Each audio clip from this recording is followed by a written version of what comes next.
ఏపీల కూటమి సర్కారు కన్లు గప్పి కోపను బియ్యమును కొందరు బటెవాయిగాళ్ళు సాటుగా అమ్ముకునే పని పెట్టుకున్నారట.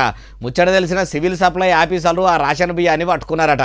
మరి ఎవరన్నా లీడర్రా అండ చూసుకొని ఇట్లా బియ్యం మొత్తం బయటకు పంపుతుర్రా అంటే ఏమో మరి ముచ్చట మొత్తం మంచిగా అరుచుకుందాం పారి. కృష్ణా జిల్లా పెర్మలూరు నియోజకవర్గంలో ఉన్న గంగూరులో ఓ గోదాముల సాటుగా 2500 బస్తాల కోపను బియ్యం పెట్టిరట. మరి సివిల్ సప్లై ఆఫీసర్లకు ఎట్లా అనుమానం వచ్చిందో గానీ గోదాం కాడికి పోయి చూస్తే కూటమి సర్కారు కామన్ పబ్లిక్కు ఇచ్చే కోపను బియ్యం అని తెలిసిందట.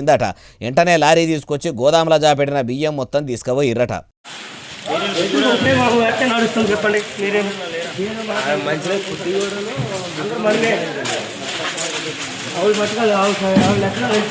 అయ్యా సివిల్ సప్లై అధికారులారా, మీ కండ్లు కప్పి ఇన్ని బస్తాలు గోదాములా జాపెట్టిండ్రంటే అది బుడ్డబుడ్డ లీడర్ల పని అయితే కాకపోవచ్చు.